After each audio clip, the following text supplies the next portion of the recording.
Bem, boa noite a todas e a todos. Vamos começar aqui mais um Psicologia em Foco. Hoje é uma parceria entre a Comissão de Emergência e Desastres e a Comissão de Direitos Humanos. A temática: as atingidas e os atingidos por desastres ambientais e o discurso de ódio. A gente tem aqui compor na mesa para debater com a gente o Matuí Teles de Souza, psicólogo, especialista em Gestalt terapia, mestre em psicologia, conselheiro, membro da Comissão de Direitos Humanos do Conselho Regional de Psicologia de Santa Catarina e membro da Comissão de Direitos Humanos do Conselho Federal de Psicologia. E temos também a Lília Garrett, psicóloga clínica hospitalar, especialização em psicologia hospitalar,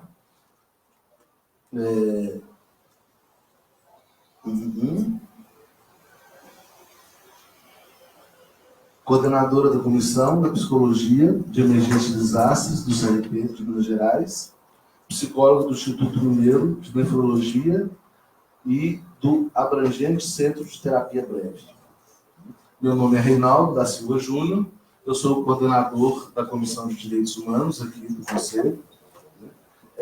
Eu queria falar um pouco, antes de passar a palavra para eles, da nossa comissão, do funcionamento da nossa comissão, como está sendo, né?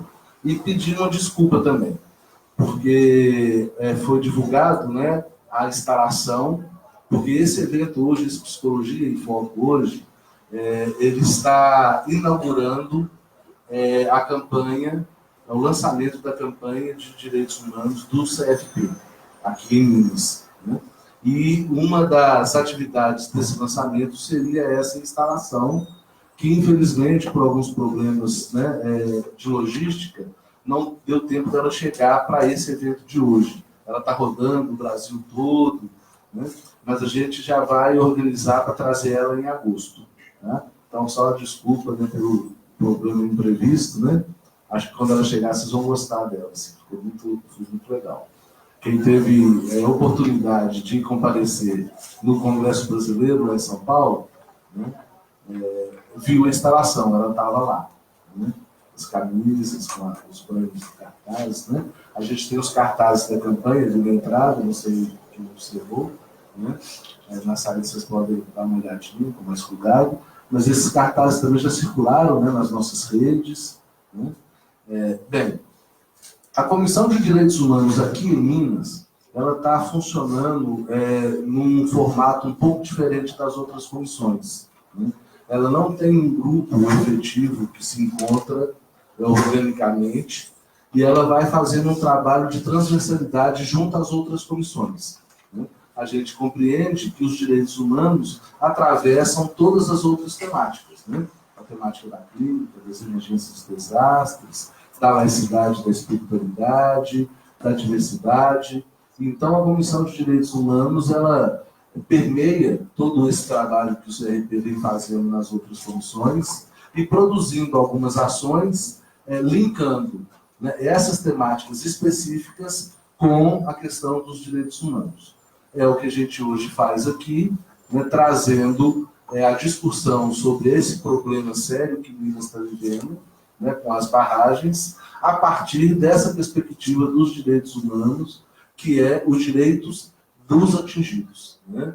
É um direito que, em muitos momentos, se apresenta dentro dos territórios como um problema, mais um problema desses atingidos, né? Porque parece que os territórios, de uma forma um pouco mais ampla, acabam não reconhecendo esses direitos e até entendendo que esses direitos acabam sendo problema para o território, né? Então, eu acho que a discussão vai passar um pouco por aí. O Ematuí vai trazer a primeira fala, um pouco mais geral, e depois a Lília vai contextualizar a nossa realidade mineira para a gente. Desculpa, porque eu estava esquecendo que a gente está também online aqui. Essas tecnologias sempre me atrapalham um pouco, então também cumprimentar o público que está ali online, tá? Espero que todo mundo curta muito aí e participe. Oi, gente, boa noite. Boa noite também para quem nos acompanha online. Quero agradecer, né, pela oportunidade de estar aqui em Minas Gerais para a gente fazer essa discussão. Como foi apresentado, eu sou da Comissão de Direitos Humanos do Conselho Federal de Psicologia, mas também faço parte do Conselho Regional de Santa Catarina. E eu fiquei pensando em na temática do dia de hoje, que obviamente vai passar pela questão do discurso de ódio, que tem a ver com a campanha nacional de direitos humanos, por isso estou aqui, mas também queria trazer algumas contribuições que não diz respeito, obviamente, às questões específicas aqui de Minas Gerais, mas para a gente poder conversar também com algumas questões lá do estado de Santa Catarina. Mas antes disso, gostaria de falar um pouco da campanha nacional de direitos humanos, né? Essa campanha ela foi criada em 2018 pela Comissão de Direitos Humanos do Conselho Federal de Psicologia, junto com todas as comissões de direitos humanos dos conselhos regionais, dos 23 conselhos regionais. E essa campanha ela traz como slogan principal discurso de ódio não. Né? Queria dizer para vocês que como que a gente passou a pensar esta campanha, principalmente nesse ano, 2018. Porque nos chamou a atenção, enquanto comissão, o fato de algumas publicações que o Conselho Federal de Psicologia vinha fazendo nas suas redes sociais, Facebook, Instagram, Twitter, mesmo o site, na parte de comentários, estava havendo um boom de comentários, né, principalmente quando dizia respeito a pautas relacionadas a direitos fundamentais, sejam elas para quem for, né? Para mulheres, para pessoas indígenas, para pessoas quilombolas, para pessoas em luta por território, para pessoas LGBTs, independente da pauta que se tinha, quando nos assustou o fato de os comentários das redes sociais perpetrarem um discurso que negligenciam novamente, né, violam novamente o direito dessas pessoas que, historicamente, no Brasil já vivenciam na pele as marcas da exclusão, as marcas da violência, as marcas do preconceito.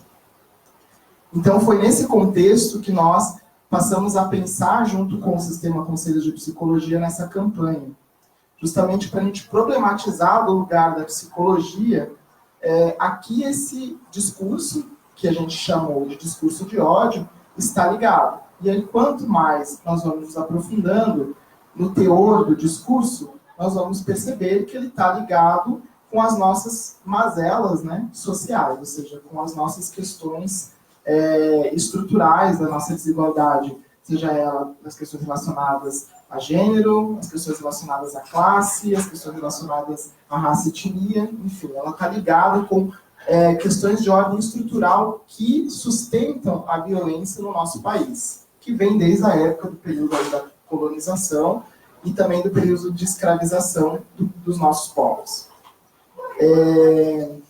Então, essa campanha tem esse viés.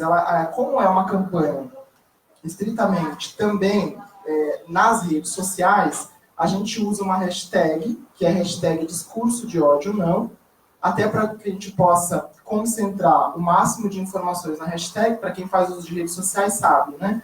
E quando a gente tem a hashtag, a gente clica nela e aparece todas as informações sobre aquela temática. Então, se vocês procurarem ou forem fazer alguma postagem relacionada à campanha, usem esta hashtag. Infelizmente, a gente não conseguiu, já foi explicado aqui, trazer a instalação, nem os cartazes maiores, né, aqui para o Conselho, mas a ideia, né, para que a gente possa ter um outro momento que isso possa acontecer. Que, de fato, a instalação, ela, com as camisetas, vocês vão ter oportunidade de verificar, ela gera um impacto diferente quando a gente se debruça naqueles discursos que foram retirados das nossas mídias. Né? Tudo que está lá nas camisetas foram retirados das nossas redes sociais, das nossas mídias, e isso nos impacta, principalmente quando a gente percebe que há também pessoas da psicologia destilando esse tipo de discurso. Então, nós tivemos várias peças, né? Entre elas, vou citar aqui algumas, Há algumas peças que falam sobre o enfrentamento ao preconceito contra mulheres, contra a transfobia, contra o preconceito de usuários de serviços de saúde mental, o preconceito contra a diversidade religiosa, o enfrentamento ao racismo, o enfrentamento ao preconceito contra os povos tradicionais, contra a população em situação de rua, o enfrentamento de preconceito contra as mulheres privadas de liberdade, contra a lesbofobia, contra a homofobia, contra a transfobia, e contra as pessoas que fazem uso de drogas. Esse acompanha o slogan do discurso de ódio, não? A psicologia respeita as pessoas enfrentando e a gente nomeia a violência. Então, fez parte também dessa campanha a importância de a gente localizar que as violências existem na nossa realidade e que elas possuem nome. Né? Ela possui um lugar na nossa sociedade. É importante a gente nomear. Então, assim que foi pensada a campanha nacional de direitos humanos. Mas, como eu falei para vocês, eu fiquei pensando, ela se amplia, né, essa discussão se amplia, quando a gente percebe que o discurso de ódio ele está direcionado às pessoas que vivenciam algum tipo já, historicamente, de violência, de exclusão ou de situação de vulnerabilidade social. E, por isso, o tema de hoje, ele é um tema importante, porque nós vamos, né, tratar aqui da questão, então, do discurso de ódio voltado para as pessoas atingidas por desastres ambientais, e daí desastres ambientais até entre aspas, em alguns casos, né? Alguns crimes, como a gente poderia falar. E quando eu li, eu passei a pensar, então, obviamente, né, isso se tornou muito nítido no Brasil a partir das questões dos crimes dos rompimentos da barragem aqui no estado de Minas Gerais. E obviamente que vocês devem ter maior propriedade para falar da situação aqui de Minas Gerais. Então, eu vou abordar agora, vou entrar um pouco nas questões lá do estado para a gente poder conversar um pouquinho. Isso me lembrou da minha terra natal, que fica localizada numa cidade do interior de Santa Catarina, Rio do Sul. Rio do Sul é conhecida por ser a capital do Alto Vale do Itajaí, em Santa Catarina. Não sei se alguém conhece aqui o território de Santa Catarina, a pessoa fazendo ali com a cabeça, né? E ela é conhecida justamente por ter uma história de colonização alemã e italiana. E ela tem, talvez uma das cidades mais conhecidas dessa região, do Alto Vale do Itajaí, seja a cidade de Blumenau, que ela, no Brasil, é conhecida como uma das cidades mais alemãs, fora da Alemanha, e também é conhecida como a cidade da Oktoberfest. Né? Ou seja, a festa Oktoberfest que acontece em outubro, dos chopes, enfim, e ela é conhecida e passou a ser um evento nacional. Entretanto, essa história da festa que eu gostaria de chamar a atenção aqui. Porque a história da Oktoberfest, na cidade de Blumenau, nesse determinado território, ela tem a ver com uma tragédia. Tem a ver com as enchentes, com as cheias que haviam e que ainda ocorrem, em alguma medida, naquele território, na década de 80. Daí eu vou pedir para ir passando, aqui tem algumas imagens, são imagens não só de Blumenau, mas de algumas cidades que foram atingidas por essa enchente, a famosa enchente de 1983, que ficou conhecida como uma das maiores que ocorreram na região. Foram 30 dias de cheias. Né? E a festa foi pensada justamente para que a cidade pudesse se recuperar economicamente dessas cheias que devastaram as cidades. Pode passar. Tem algumas imagens. O povo que está assistindo online, eles conseguem ver, não?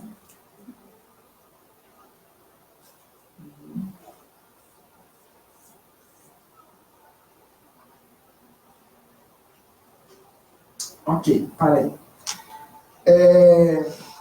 Então, essa foi uma das ações pensada naquele território para tentar recuperar economicamente a cidade, mas outras ações foram pensadas também. Na época, na década de 80, já havia uma barragem construída, que era a barragem de uma cidade, que também é localizada no Vale, na cidade de Tuporanga, mas foi pensado em construir outras duas barragens, uma na cidade chamada Taió e outra numa cidade chamada José Boatê. Né? Daí eu gostaria de explicar para vocês o porquê dessas cidades. Porque na cidade de Ituporanga nasce um rio, na cidade de Taió nasce outro, em Rio do Sul é exatamente onde acontece o encontro desses rios, que formam um grande rio, que é o rio Itajaí-Açu, e esse rio, do Alto Vale do Itajaí, passa por todo o território até desembocar no mar. Que passa então pela cidade de Blumenau e até chegar na cidade de Itajaí, Navegantes, que é onde desemboca no oceano. Em José Boatê tem um rio chamado Ercílio. Esse rio Ercílio também desemboca no rio Itajaí-Açu, que é esse rio maior. Né? Então foi pensado estrategicamente nessa cidade justamente para conter, em momentos de grandes chuvas, né, a água e ir liberando a água de maneira estratégica para que não aconteça essas tragédias para as cidades depois ali de Ibirama, né, ou seja, que vai pegar a cidade de Blumenau. E daí depois eu vou falar o porquê que eu estou frisando tanto essa questão. A barragem norte, ela é considerada hoje, talvez ela não é tão conhecida, ela é assim chamada, mas ela é considerada a maior barragem de contenção de cheias do país. E ela é praticamente invisível, ninguém sabe dela. E tem um porquê disso. Ela foi finalizada em 1992, com uma capacidade de 355 milhões de metros cúbicos de água, numa área de aproximadamente 870 hectares. Pode passar? Aqui está a construção da barragem. Né? Talvez a gente não consiga ter a proporção da dimensão, mas a próxima foto dá para perceber pelo tamanho das pessoas que estão ali no canto. Essa área ali ela tem aproximadamente 60 metros de altitude para conter as águas, né, do rio Ercílio. Essa construção, de fato, foi muito importante para os impactos das pessoas que moram na região do Alto e Médio Vale, né, conhecida por conta da tradição alemã e italiana como Vale Europeu. Né? Ou que minimamente se pretende ser conhecida como Vale Europeu. Entretanto, e agora eu entro um pouco na discussão, né, que eu gostaria de trazer aqui. O que falta dizer dessa barragem? Né? Essa barragem, pode passar essa ali, ela foi construída numa terra indígena, dos Laclanô-Choclen. Né? Na época, né, foi pensado, foi construído, mas ela passa exatamente desapercebida pela mídia, né, e pelas cidades chamado Vale Europeu, justamente porque atrás desse muro existem cerca de 640 famílias que vivem na terra indígena, Laclanô-Choclen, ou Choclen-Laclanô, que são afetadas todas as vezes que há as cheias da barragem. Né? Em épocas de cheias, as aldeias elas ficam sem água potável, as famílias, algumas delas tiveram que sair das suas casas justamente por riscos de deslizamentos, as casas foram inundadas, algumas, houve já desmoronamento das casas, as 4 principais ruas de acesso entre as aldeias, porque tem 8 aldeias nesse território, é um território imenso, então tem 8 aldeias, elas ficam intransitáveis, ou seja, elas passam a não ter comunicação uma com a outra, justamente por conta das cheias.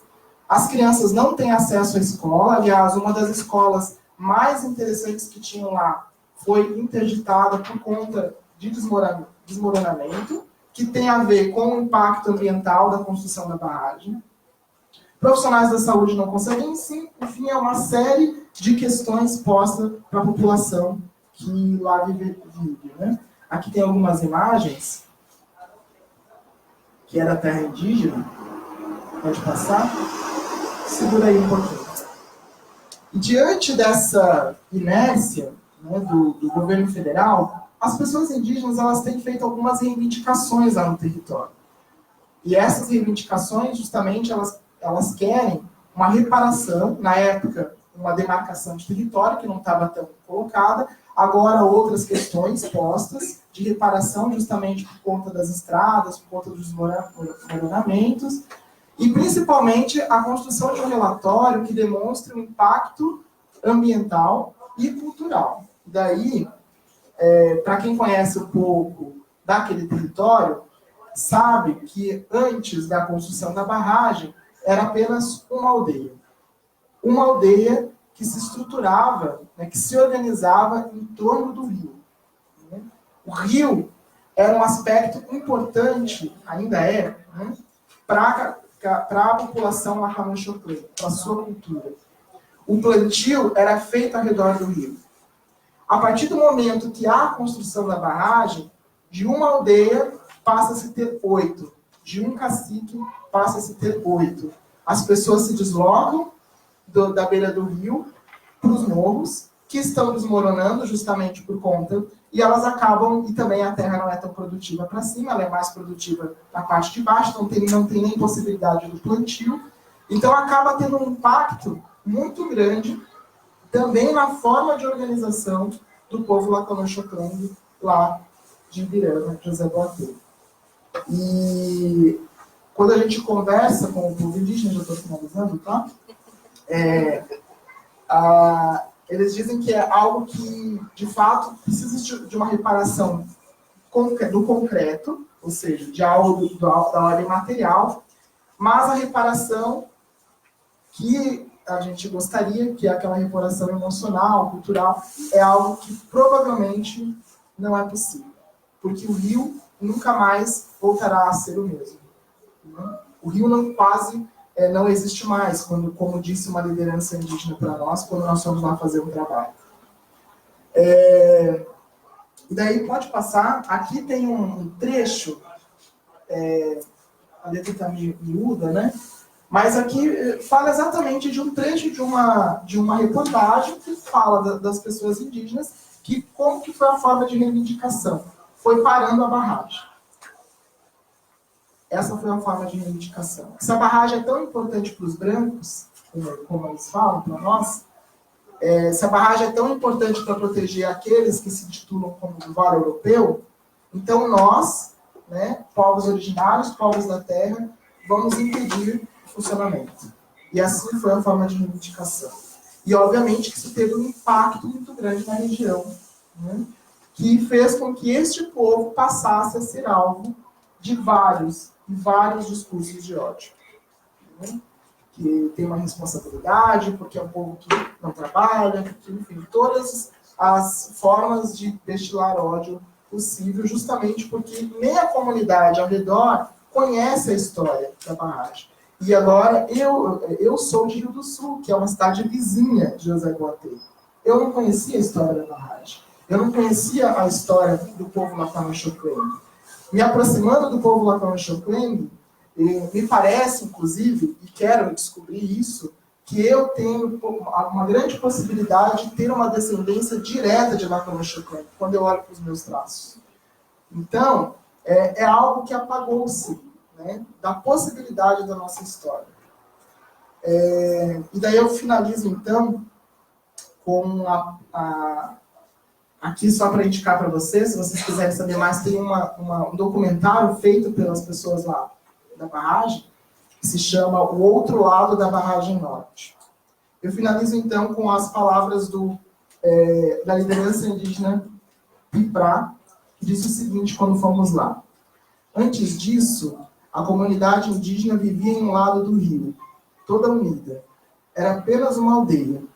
A barragem fez com que a comunidade geograficamente se separasse. E hoje temos 8 aldeias, muito distantes. Isso foi um prejuízo na questão psicológica do indígena, pois impactou em toda a nossa cultura e tradição. A comunidade sofre os reflexos psicológicos da barragem que afetou diretamente nossas vidas, pois hoje o rio, que era a nossa casa, quase não existe mais. E assim eu finalizo. Obrigado.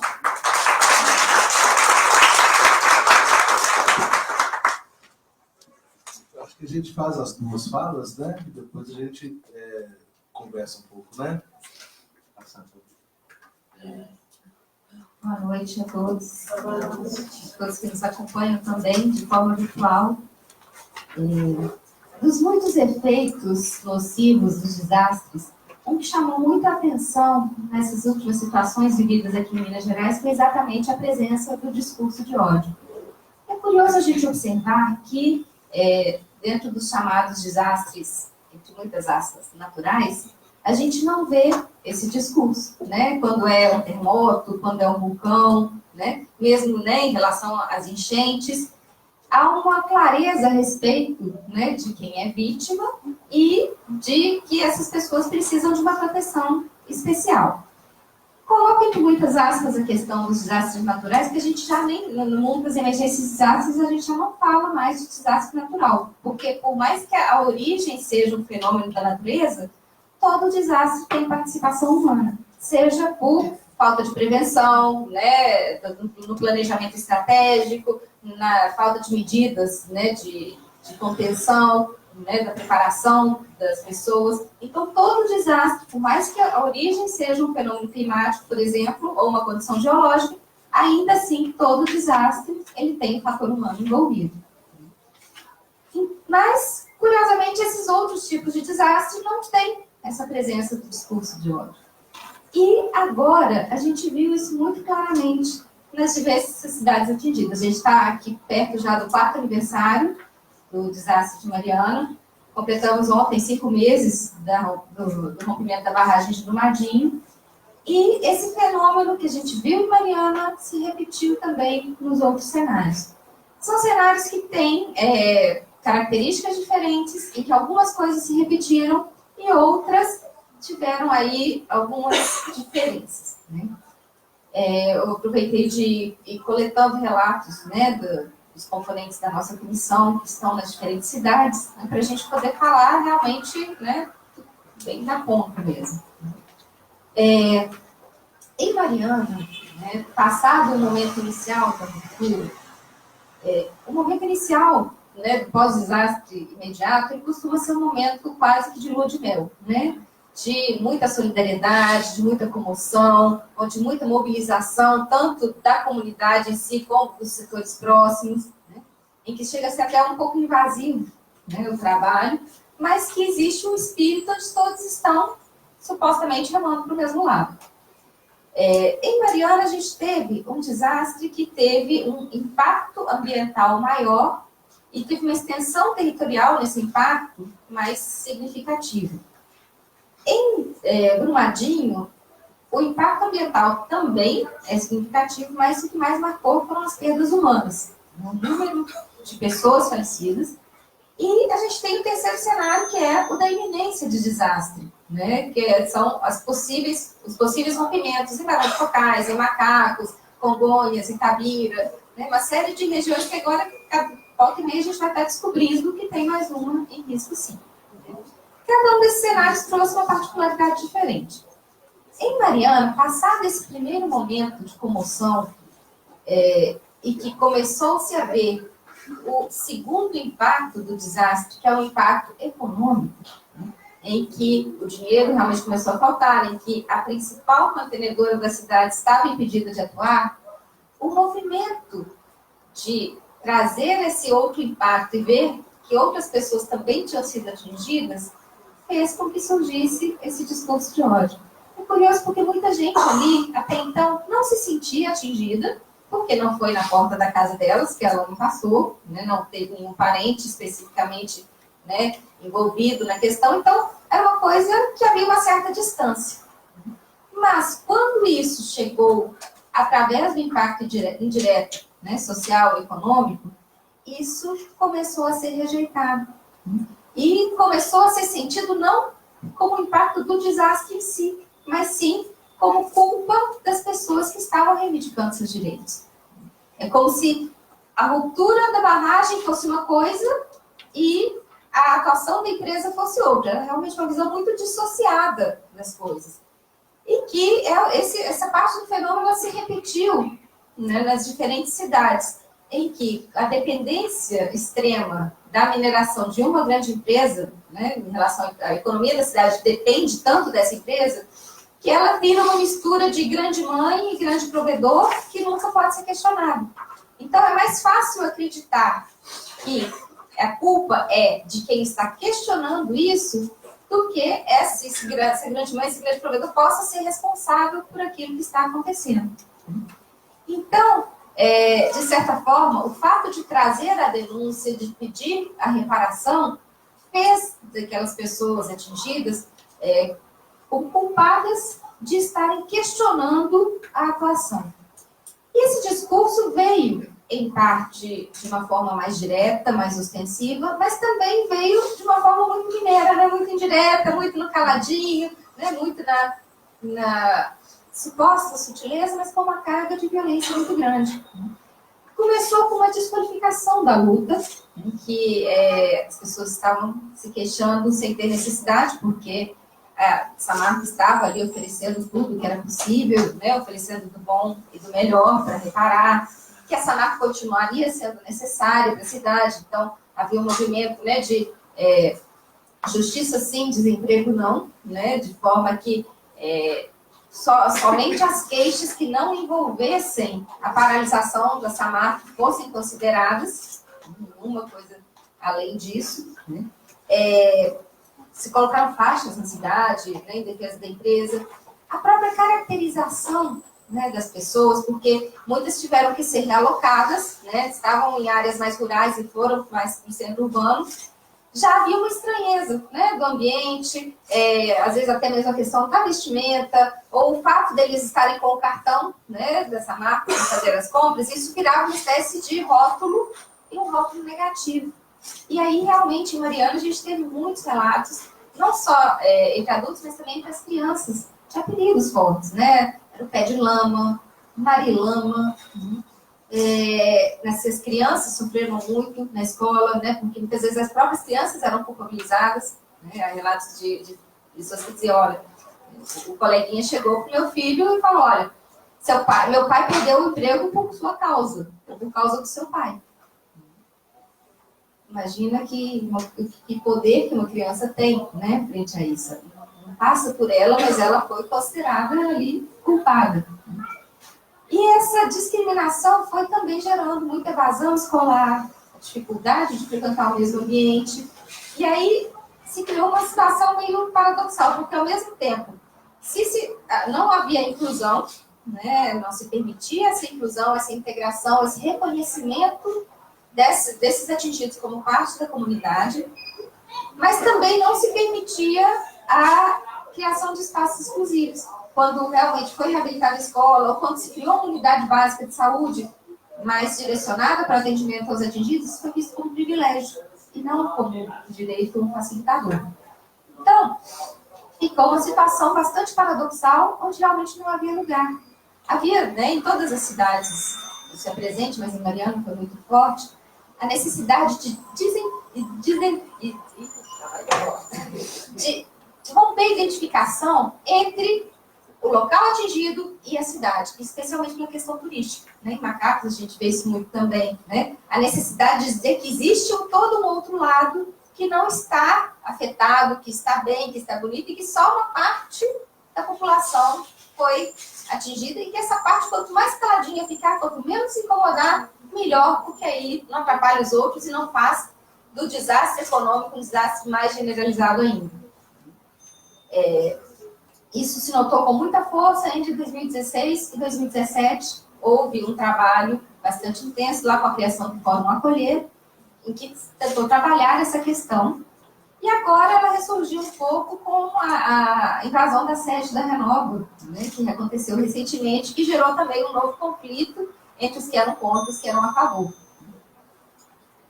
Então, assim, há uma tensão que ainda continua na cidade, né, de uma forma bastante intensa, mas que vai ficando meio por debaixo dos panos, meio, né, sutil, mas que volta e meia vem algum estopim, qualquer reclamação, qualquer coisa é suficiente para detonar isso novamente.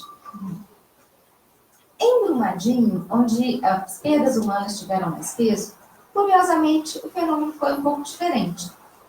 Realmente, a união da comunidade foi um pouco maior e toda a questão do ódio foi direcionada realmente à empresa e, em alguns casos, às autoridades quando se coadunam com a empresa. Existe uma fala sobre o ódio, não é um discurso de ódio como a gente vê, mas existe a fala dos atingidos com uma carga, né, de raiva, de ódio, de impotência muito grande. Assim como em Barão de Cocais, onde isso também se viu. Né? Uma coisa de descrença, de amargura, de raiva. E que, no caso de Barão de Cocais e de Macacos, por exemplo, existe um outro agravante, que é o questionamento de se houve desastre ou não. A barragem não rompeu? Então, cadê o desastre? Houve desastre. Não foi necessária a barragem romper para que o desastre acontecesse do ponto de vista emocional e do ponto de vista social e do ponto de vista econômico. Ocorreu lá, a gente da área de saúde do trabalhador, 2 fatos, né, com 2 crianças que se suicidaram e 2 senhoras que tentaram cortar o pulso. A mineradora, no caso lá, produz uma noção dos solos de saúde ocupacional. Qualquer lugar do Brasil acontece, qualquer lugar nós tomamos parte. E tem pessoas que trabalham, fazem parte dos grupos nossos de solo e nos recontam todas as informações que nós usamos. A parte psicológica. Exato. A barragem não precisou romper, o desastre está instalado nessa cidade, sim. Então, mas como não existe o desastre físico, ele tem sido questionado. Né? E isso é uma coisa curiosa também do ponto de vista dos desastres, é que até então, eu diria que especialmente agora que se a gente está conseguindo mudar, né, nos últimos 10 anos, talvez, né, em todo o país, toda a cultura de resposta aos desastres, de reconstrução, estava voltada para o ponto de vista material. Não vou dizer nem econômico, material mesmo. Era reconstrução de casa, era cuidado com o abrigo, era contenção de imposta, era um trabalho eminentemente de engenharia, de geologia, né, em que você garantisse uma casa, estava tudo ok. Né? Só que toda essa outra teia, né, dos efeitos emocionais, das relações sociais, das comunidades, né, da vida comunitária que é interrompida, agora tem sido considerada. Então, a gente não precisa mais do rompimento de estrutura física para falar de desastre. A gente pode falar sim e deve tratar como desastre, sim. Então, a própria desqualificação do desastre já é uma forma de discurso de ódio. Né? Não é escancarada, não é gritando, não é ofendendo, mas é uma forma que machuca muito. Né? Que questiona a percepção do outro, que questiona a dor do outro, de uma forma assim, né, muito aguda, né, muito dolorida. Então, em Macacos, isso tem sido bastante presente. Né? O próprio fato de não se dar o reconhecimento das perdas e dos lutos que estão sendo enfrentados pelas pessoas que ali estão vivendo. A vida delas mudou muito. Os projetos, né, os sonhos, o sustento. Não adianta você substituir isso simplesmente com um cartão e com uma pousada. Né? Não é isso que vai satisfazer. Mas até o fato de estar recebendo o benefício do agressor faz com que isso seja, né, distorcionado e que vire não só um benefício como um privilégio, como uma sorte. Né? Pessoas que às vezes estão realojadas na pousada, é dito que elas estão de férias, né? Que deve estar ótimo, né? Tá ali super confortável, né? Tá tudo bem. Né? A empresa está dando tudo, então que a pessoa está com uma moleza danada, né? Não precisa fazer esforço, não precisa fazer nada, né? E essa forma, né? Entre a brincadeirinha, entre a ironia, é um discurso de ódio extremamente potente, né? Uma tentativa de desqualificar todas as dores que estão sendo vividas, né? O fato de que, quando a gente fala, né, de preservação da vida, a gente não está falando só do corpo físico, não só da pirâmide de Maslow básica, né, não só das necessidades ali de abrigo, de sono, mas a gente está falando de toda uma cadeia que precisa ser considerada. E dessas cidades onde a barragem não rompeu, existe também muita crítica a quem fica. Ué, mas você ainda está lá? Né?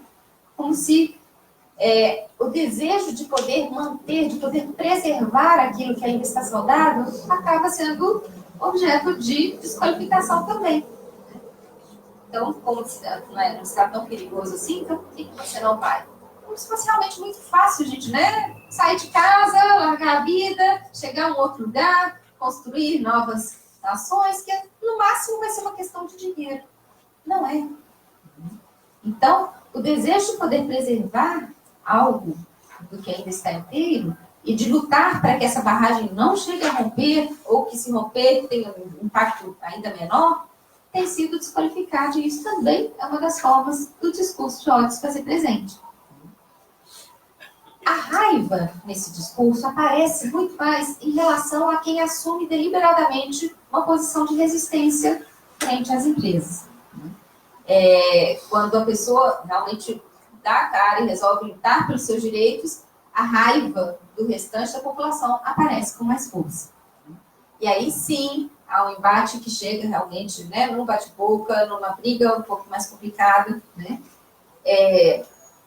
E que nesses desastres em que, além da questão da vulnerabilidade mal pensada, a gente tem esse aspecto criminoso, né, da atuação das empresas, a gente não tem como traçar uma linha clara entre até que ponto esse discurso de ódio é uma reação, digamos, espontânea à ruptura do mundo presumido, né, ao fato de que você está gritando na minha cara que a minha vida já nunca mais vai poder ser a mesma, ou quanto disso é criado, ou pelo menos estimulado pelas empresas como uma forma de atacar a vítima, que é um fenômeno muito comum que a gente vê em praticamente todos os tipos de violação, né? Muitos relatam isso, a sensação assim é que nem uma pessoa que foi estuprada, né? Em que se questiona a roupa que ela estava vestindo, o que ela estava usando, por que ela estava ali, por que ela não se defendeu, por que ela não fez alguma coisa,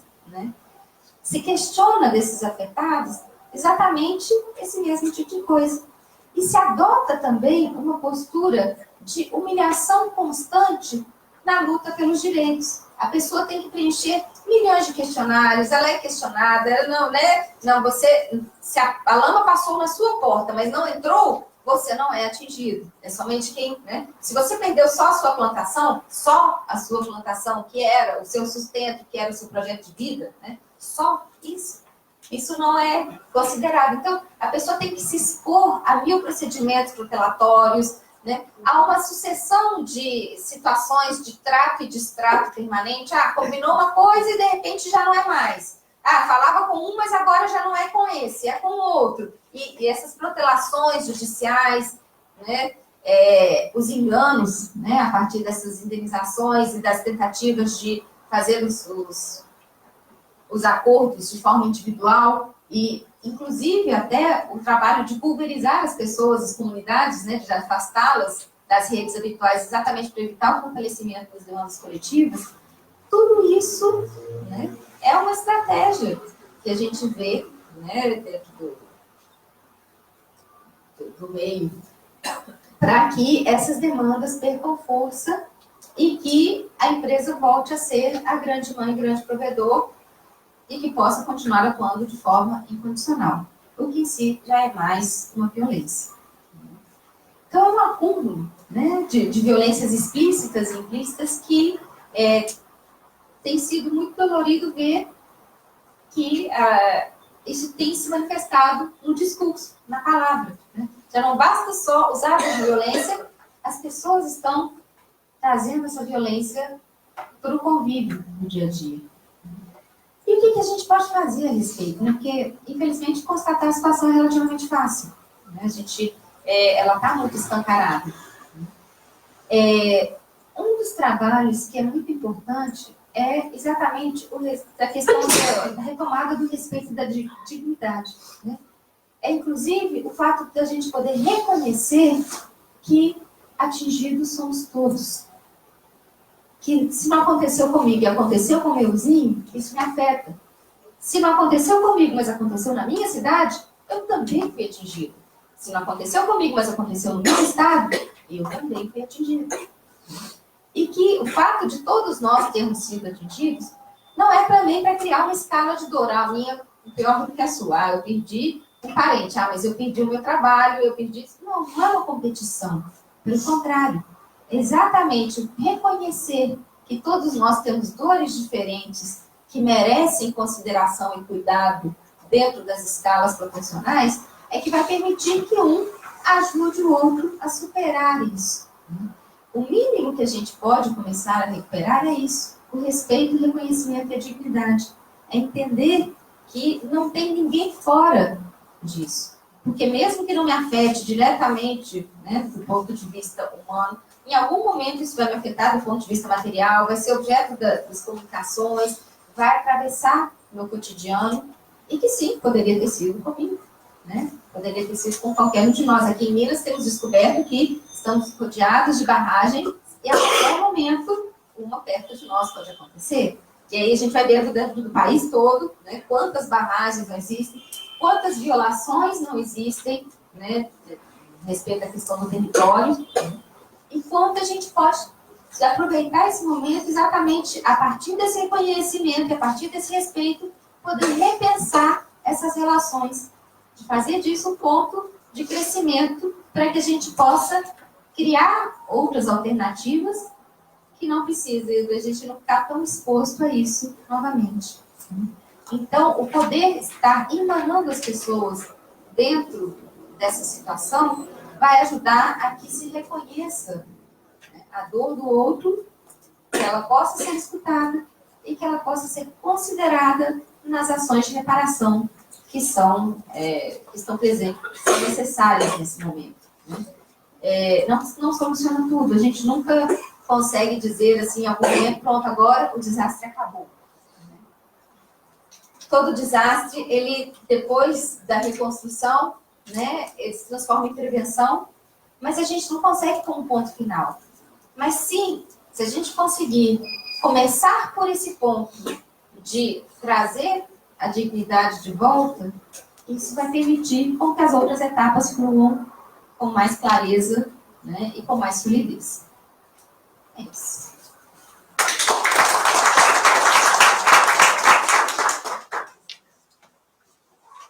Então, gente, vamos abrir aqui uma conversa com vocês. Alguém tem alguma questão, alguma pergunta? Fazer uma colocação. Podia falar o seu nome, falar no microfone, porque como é transmitido, né, para o pessoal ouvir.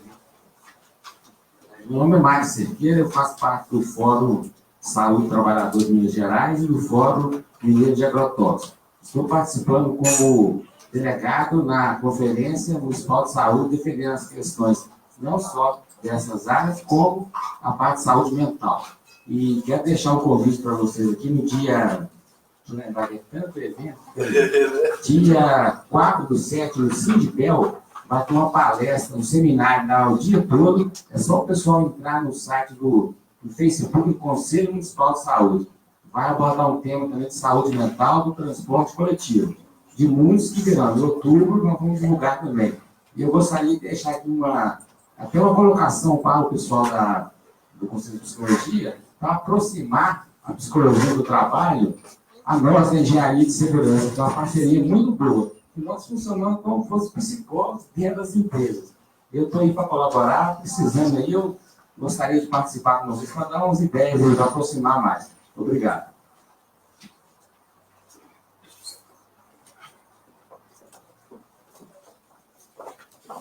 Mais alguma questão, gente? Pergunta, comentário, contribuição?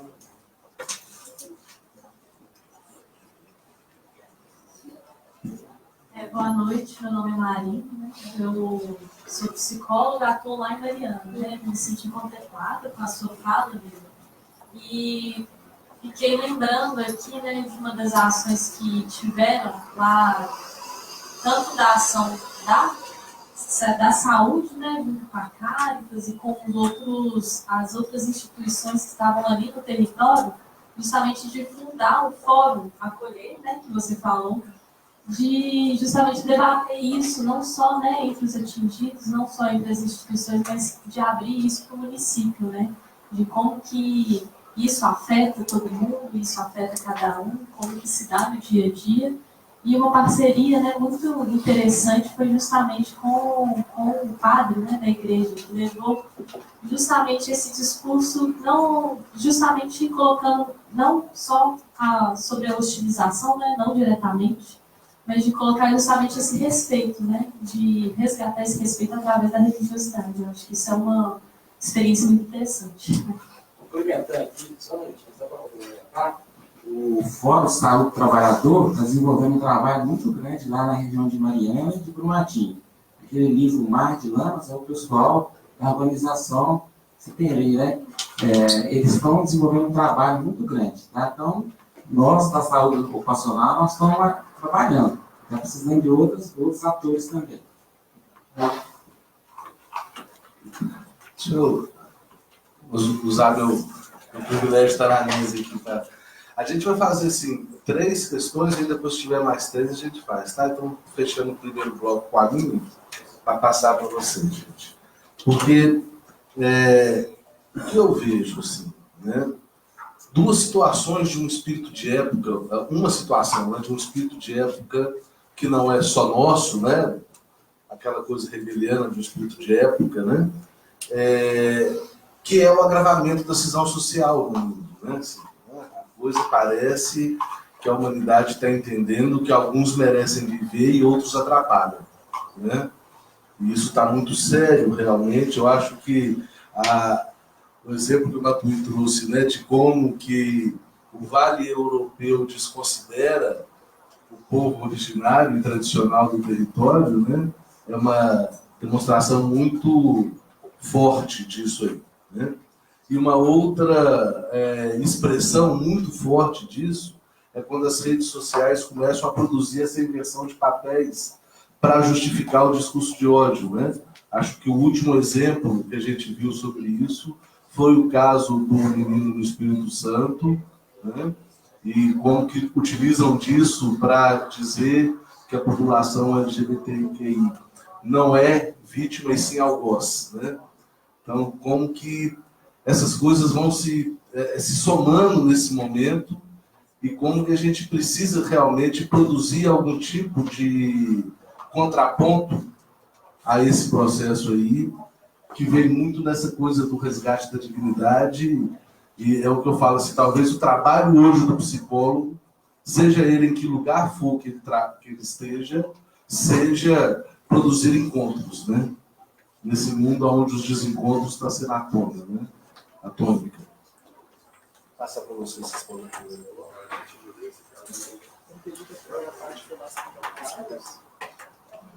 Sim, como você está comentando, é um trabalho que não tem fim, que vai precisar realmente de muitos agentes, né? E quanto mais frentes se articularem, melhor a gente consegue distribuir esforços e consegue obter maiores resultados. Então, esses encontros entre as entidades são super importantes. É o encontro pessoa a pessoa, é o encontro da comunidade de começar a se reconhecer entre aqueles que ainda estão presentes e aqueles que estão se integrando, né?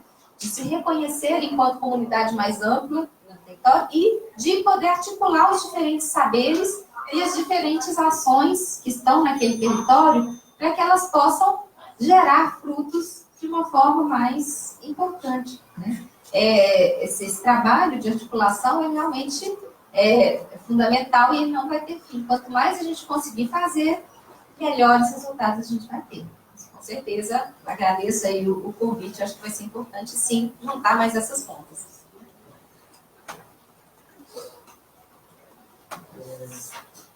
Entendi que foi mais direcionado para ela, mas eu fiquei com uma frase que tu trouxe sobre a questão do agravamento de uma cisão social no mundo.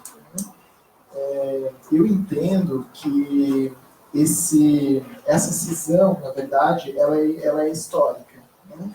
Ela é histórica e ela sempre existiu.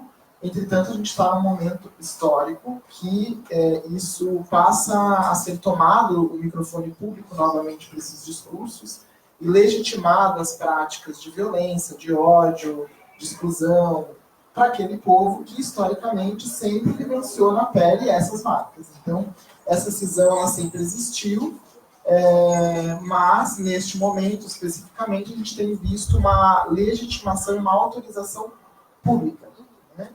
Antes, talvez, fosse mais velado, mas o povo que vivencia isso na sua carne sempre nos disseram e sempre disseram que vivenciaram, né? Fiquei aqui lembrando, e sempre lembro, ultimamente, nesses espaços de fala, assim, que tem oportunidade, do Marcos Vinícius, que provavelmente vocês conhecem, já ouviram falar do Marcos Vinícius, né? E o Marcos Vinícius, ele tinha feito uma fórmula que ele dizia que era a fórmula da subjetividade, brincava. E essa fórmula foi atualizada recentemente pelo Pedro Vicário, em que ele coloca o seguinte, para a gente entender um pouco de povo brasileiro, ou de subjetividade, que tem a ver com essa questão do ódio, a gente precisa entender de alguns números. E ele criou uma fórmula. E a fórmula é 9 vezes 5 vezes 210 elevado a 159 barra 400 EC. Que diacho é isso? Que a gente precisaria entender, né, para a gente poder entender um pouco do que ronda esse cenário de violência, de discurso de ódio, disso que para na sociedade desde sempre, mas que nesse momento está de uma forma desenfreada. Esses números nos revelam algo importante que tem a ver com todos nós aqui dessa sala, porque somos pessoas nascidas, vividas, né, e produzidas, em termos de produção e subjetividade, no Brasil, ainda que tenham várias especificidades territoriais, né. Nós somos considerados, né, nesse fórmula que ele criou, o 9º país, ou fomos considerados em 2017 pelo FMI, como o 9º país que mais produz riquezas do mundo. Né? O que significa isso do contingente mundial? Um país com a nossa proporção que mais produz riquezas. Entretanto, nós fomos colocados entre os 5 países mais desiguais do mundo. Isso significa que as riquezas que nós produzimos não são distribuídas de uma forma equitativa para aquele que produz, para o povo trabalhador. Isso multiplicado pelos 210 milhões de brasileiras e brasileiros. E nesses 210 milhões de brasileiras e brasileiras, existem algumas especificidades que mostram para nós algumas violências de ordem estrutural. Como, por exemplo, o fato de nós sermos o primeiro país que mais mata a população travestis e transexuais do contingente mundial. Como, por exemplo, nós somos considerados o 5º país pior para as mulheres viverem, por conta do feminicídio. Como, por exemplo, nós somos considerados o 9º país pior para a população jovem viver, porque nós matamos a população jovem, e do recorte juventude, a população de juventude negra e periférica. E daí Marcos Vinícius, quando ele provocava nós a pensarmos um pouco, não com esses dados, obviamente, né, que esses dados foram atualizados, ele dizia que só era possível pensar isso no barra 400 EC, ou seja, à luz dos mais de 400 anos do nosso período de escravização e de colonização. Ou seja, o Brasil, esse Brasil que a gente conhece com esse nome, ele foi forjado desde sempre na violência. Isso significa que, de alguma forma, esse rastro, tempo, né, que fica encalacrado na nossa cultura, na nossa pele, na forma como a gente vai reproduzindo algumas violências, ele tem a ver com essa forma de entendimento, da forma como a gente entende esse Brasil. Desde a palavra descoberta, né, descoberta do Brasil. Desde a forma como hoje, principalmente nesse momento que os discursos de ódio estão aflorados no nosso país, tentam modificar algumas histórias ou algum jeito de contar histórias no nosso país. Não sei se vocês têm observado isso, mas isso tem me assustado muito. Que algumas histórias de violência, né, têm sido contadas de um outro jeito. Ou minimamente têm tentado se contar de outro jeito. Bom, quero dizer com isso que esse rastro, né, dessa historicidade que produz em nós um jeito de reproduzir violência, de um jeito mesmo que a gente não se percebe sujeitos reprodutores de violência, tem a ver com o discurso de ódio que é destilado no mundo online e no mundo offline. Que essa divisão hoje já não é mais tão nítida assim. O que está lá é reflexo do que está aqui, o que está aqui está lá justamente porque está aqui. Né? E não é de hoje que esse processo de inversão é feito. Esse processo de culpabilização. E como você bem lembrou, é muito nesse pequeno território, né, que eu falei para vocês, lá de Santa Catarina. E Santa Catarina ele é pequeno, mas ele também tem várias peculiaridades territoriais. Nesse pequeno território, carrega um pouco dessa fórmula do que o Marcos Vinícius colocou. Quando a gente considera a questão de raça e etnia, quando a gente considera a questão da colonização dos povos originários que tentam sobreviver até hoje com a sua cultura, e quando parte daquela população legitima, né, que aquele povo nem deve ser reconhecido como um povo que vale a pena de vidas, né, de vidas a serem vividas. Ou seja, nós temos sim políticas de Estado e políticas que têm a ver com isso que talvez a gente não consiga materializar, mas que está no nosso processo de subjetivação, né? A gente tem aí na pele, né, na nossa marca histórica, esse processo de localizar um outro, né, ou seja, de um outro indivíduo, de um outro sujeito, que é detentor e responsável, né, de uma vida que não vale a pena, para que a minha vida seja qualificada como vida que vale. Essa hierarquização do que é humano e do que não é humano vale para isso, para determinar quem é o sujeito digno de direitos sociais, ou digno de direitos, inclusive a própria vida, e outros sujeitos que nem dignos de ter a sua própria vida possuem. Fiquei lembrando um pouco desse debate todo quando você lançou aquela frase. Deixa eu só dar um toque também, aí eu te passo. Porque também me lembrou, a sua fala, duas coisas assim. Uma é um convite. Talvez vocês já tenham visto, mas se não viram, olha lá. Na Netflix, o documentário Guerras do Brasil, assim, né? Está sendo muito interessante. Assim. Então, são 3 séries até agora, né? Muito interessante mesmo, muito bem feito. Assim, né? Guerras do Brasil. E o outro foi uma fala que eu ouvi uma vez, em um outro momento aí, se não me engano, hoje ele está na presidência do Conselho de Assistência Social de Minas. Eu não lembro o nome dele. Acho que é ele. E a fala dele muito, muito boa para falar um pouco dessa coisa histórica que você traz, que assim, ele fala assim, olha como o Brasil começou. Começou da seguinte forma, né? 13 latifúndios distribuídos para 13 famílias, não existia um Estado, cada família dessa defendia o seu latifúndio, que eram as capitanias hereditárias, né? Com a sua própria milícia. Né? Então a gente começou assim, um país de milícia dividido para 13 grupos, para 13 famílias, né? Então fica muito difícil, né? Quando você estava falando da questão, né, da divisão do que né, da cisão social, do que sou eu, do que é o outro, do que quem é humano e quem não é, uma das coisas que a gente pode observar também, que talvez, não sei o que é causa, o que é efeito nessa situação, mas o discurso de ódio ficou cada vez mais intenso com a necessidade de manter as bolhas, né? Tanto no ponto no virtual, né, de só ouvir aquilo que me é grato, que tem a ver com os meus pontos de vista, como também da segregação social, dizer, olha, né, essa gente não mora na cidade, né, é da área rural, ele não pertence a esse lugar, e cada vez que eu tenho mais necessidade de defender a minha bolha, mais necessidade eu tenho de atacar quem está tentando ir de fora.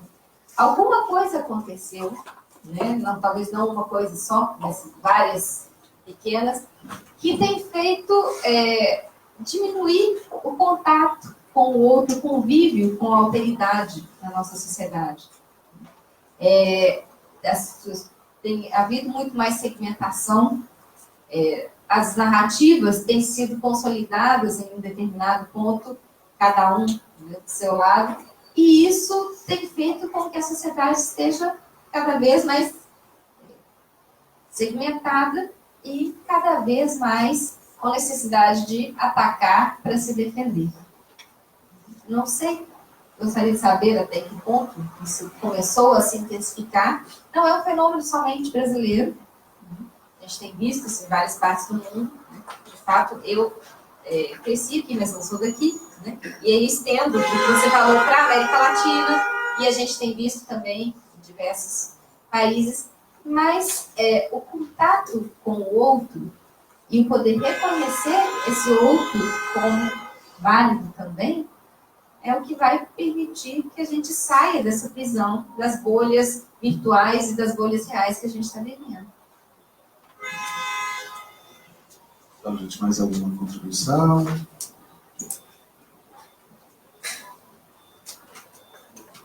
Aqui. Eu estou ouvindo a fala de vocês e pensando que será que tem onde a gente se inspirar para isso? Tem algum lugar onde existem iniciativas que estão funcionando, que podem ser aplicadas, principalmente nessas realidades da mineração que a gente está vendo aqui?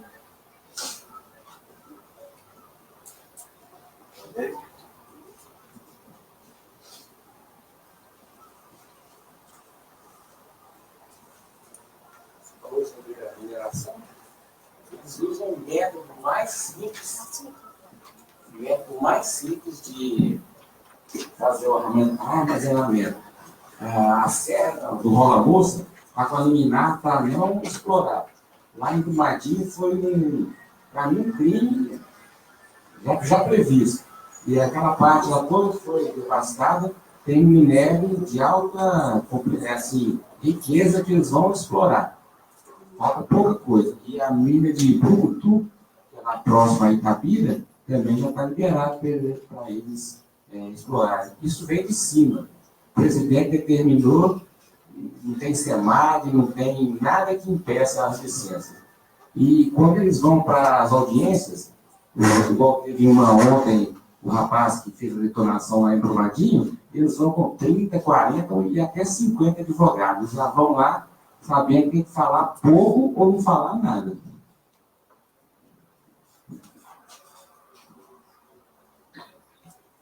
Eu queria começar, tentando, como é que você chama mesmo? Ana. Tentar te responder.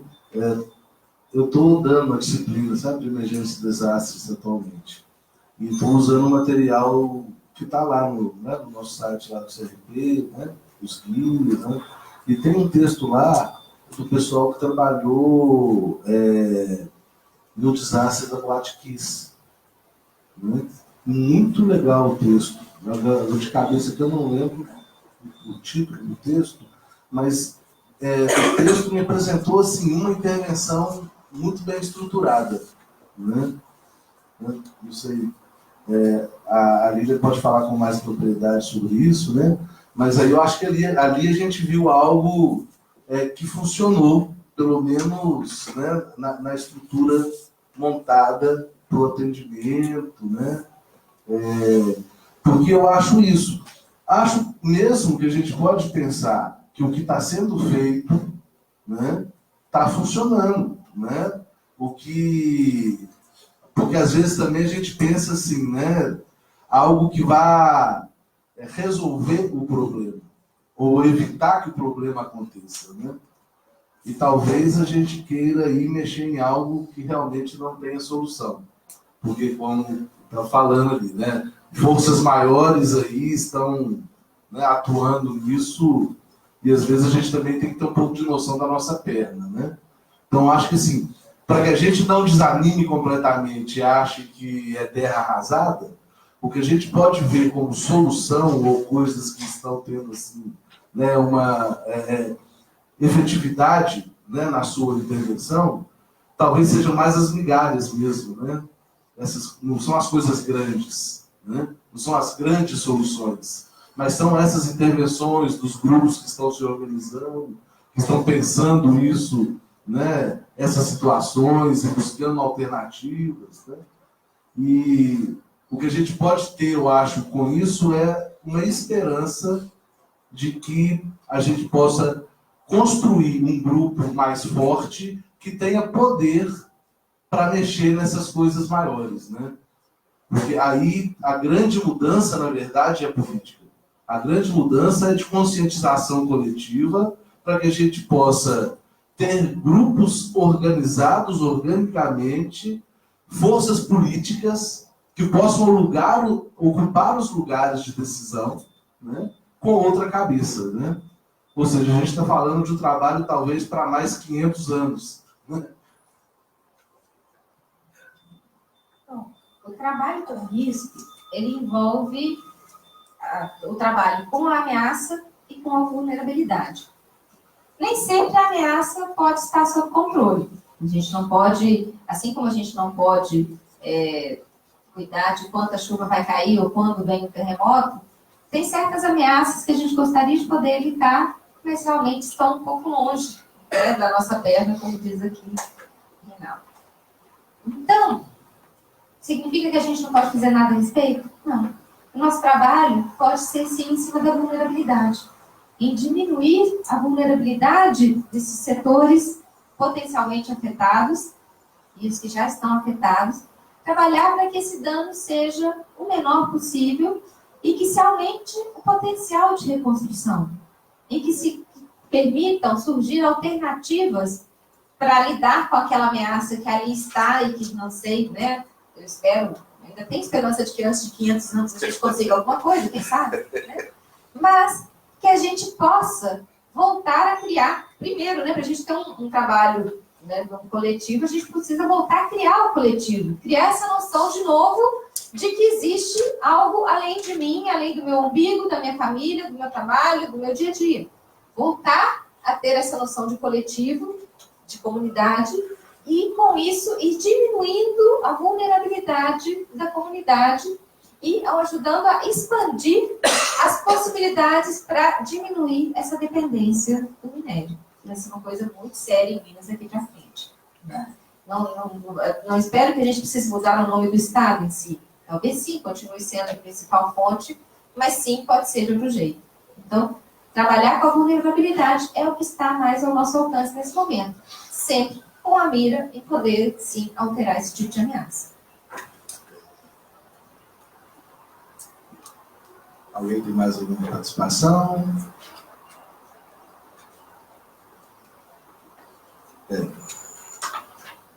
Então vamos caminhando para fechar, né?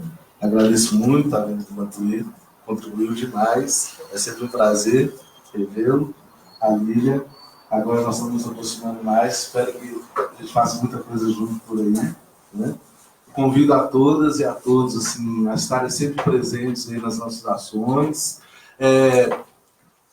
Especialmente, a gente tem uma comissão de psicologia do trabalho organizacional, né, que se organiza. Pois é, então, só entra no nosso site, lá tem os dias das reuniões deles, bonitinho, né, e eu vou passar também para eles a sua, com certeza, né? É isso aí. Quando ele falou do Só pegar o microfone para o pessoal de casa ouvir. Meu nome é Maria Marcelo Caldeiro. Quando ele falou do Oktoberfest, eu estou me lembrando que eu não sei por que ainda. Eu fico um pouco indignada quando eles fazem essa propaganda de Brumadinho. Eu não sei como. Está me parecendo isso, sabe? Assim, né?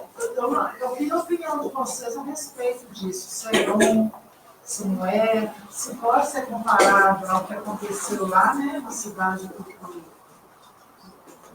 Estômago Difícil. Eu só queria ouvir a opinião de vocês, porque eu, quando eu ouço aquilo, eu fico assim, meu Deus. Você fala essa última propaganda que está sendo vinculada agora, dizendo que, né, Iotim tá aí, né? Eu acho que está muito dentro do que a Lília falou, né? É tipo uma separação, assim, a terra arrasada não é Brumadinho, né? É um território ali, né? As coisas bonitas de Brumadinho continuam ali, né? E realmente é um problema muito sério, né? Vai produzindo essa ideia de que aquele território atingido é um território menor, no sentido de da qualidade mesmo, né? As pessoas que estão naquele território quase que não são de Brumadinho, né? É uma coisa meio assim, né? Eu me sinto como uma política do povo, sabe? Né? É uma pena. Vocês querem comentar isso, gente? O Estado não, né? A Prefeitura de Brumadinho está divulgando uma propaganda do município agora, apontando isso. Em Brumadinho tem esse instituto que é o IOTIM, né? E não foi atingido, ainda bem, assim, né?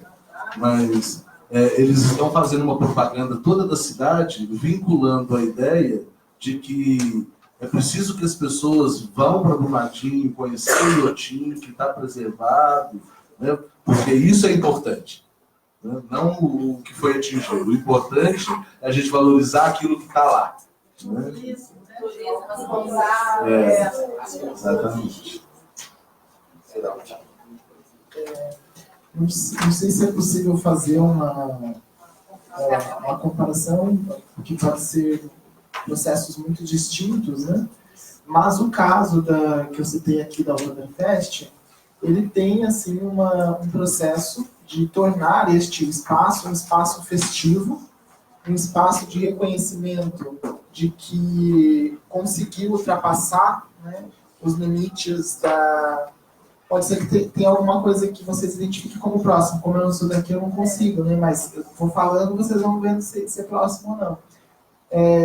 De ultrapassar algo que era de uma tragédia e passou a não ser mais, ou seja, não é mais uma tragédia, porque a gente conseguiu vivenciar e fazer disso um outro processo. E, principalmente, quando eu trago ali a questão do povo indígena Lacanoe-Choclen, de fato reconhecer, né, que essa população que vivencia esse outro lado da barragem, né, ou melhor, a população que não é essa que está do outro lado da barragem, é a que tem mais importância em termos de vida, né, ou seja, de pessoas que devem ser preservadas, do que essas que vivenciam lá neste território.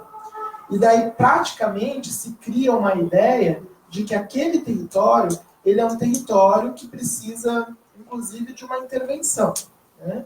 De uma intervenção do Estado, ou seja, às vezes conclamam até uma intervenção do Exército, né? Ou seja, para que seja feita alguma coisa lá, impeça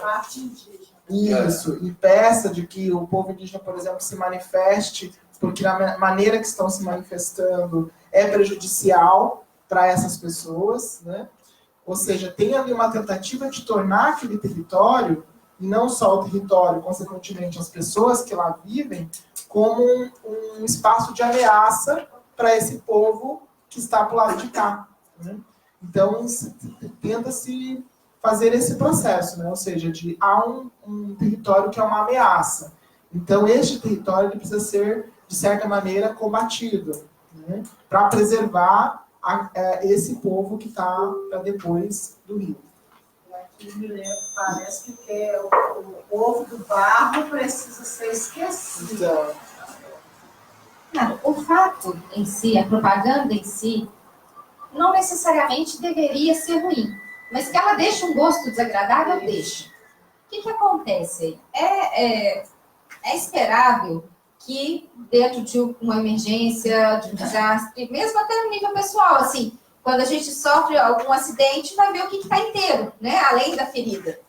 Então, é importante esse reconhecimento também comunitário do que é que está inteiro, do que é que está além da ferida, porque muitas vezes é exatamente por esse lado que a gente se recupera. Um pouquinho o princípio da fisioterapia, né? O lado bom ajuda o lado ruim a se mexer. E isso, em si, não necessariamente tem que ser ruim. O que deixa o gosto desagradável? É o fato de trazer isso como se fosse só isso e se exclui a necessidade. Se exclui o território, né? Se exclui o lado afetado. Olhe só para esse lado lindo, não olhe para o outro. Qualquer ação, né, de promoção da comunidade que não inclua o reconhecimento e a reparação, ela vai dar esse gosto amargo. Não adianta colocar dinheiro, colocar recursos, fazer propaganda bonita, se ao mesmo tempo você não está falando desse outro lado. Se as coisas estivessem caminhando para a par, seria mais fácil, seria até mais agradável aceitar, né? Se a gente visse que a comunidade está sendo escutada, que as ações de reparação estão acontecendo, que os territórios estão sendo reconstruídos. Mas quando a gente escuta uma notícia dessa, e escuta ao mesmo tempo que até agora os reassentamentos de Mariana já entrando no 4º ano, nada aconteceu, que até agora nenhuma multa ambiental foi paga, fica essa sensação que está sendo a turma do deixa disso. Então, a gente também não precisa desqualificar o lado que está funcionando das comunidades, esperando que tudo fique parado até realmente haver uma reparação. Nos desastres onde há um problema judicial envolvido, isso é ainda pior porque a gente não sabe, né? Muitas vezes nem sequer vai ter. Se a gente for fazer um levantamento histórico, não houve, né, uma reparação adequada do ponto de vista judicial exatamente pelos contingentes de advogados que são contratados pelas partes, protelando, né, mudando o foro. Então, a comunidade, de fato, também não precisa ficar parada enquanto isso. Mas as coisas precisam andar mais ou menos em consonância. E que o lado que está bem tenha esse olhar, esse reconhecimento para o lado que não está. Por exemplo, que se vinculasse, né, a propaganda do turismo a alguma ação para a comunidade afetada, né, que se fizesse uma campanha de donativos, é um tema complicado, um tema à parte, né, mas que se fizesse ali um trabalho mostrando que a comunidade afetada está sendo integrada nesse processo de crescimento, aí todos participariam do mesmo gosto. Mas é essa discrepância entre os dois lados que dá esse afeto na gente, né? Você falou uma coisa que me remeteu assim... Os tempos realmente são muito difíceis, né? Porque, você vê, a gente fazer esse discurso aqui cai na boca de quem está fazendo o discurso de ódio com a ideia de que a gente é aquela turma que está torcendo contra, né? Então, isso é muito, muito, muito difícil a gente hoje produzir algum tipo de reflexão que vá no sentido da consciência, né, social, porque isso sempre é rebatido com esse discurso passional de que a gente tem que acatar tudo o que está vindo, né, porque senão a gente quer o Uruja, né? Então, é fogo mesmo. Bem, gente, foi ótimo, né? Gostei muito. Espero que vocês também tenham gostado. Pessoal de casa, né? Agradeço, né, a presença até agora. E até a quarta que vem, né? Outro Psicologia em Foco. Vamos aí. Obrigado.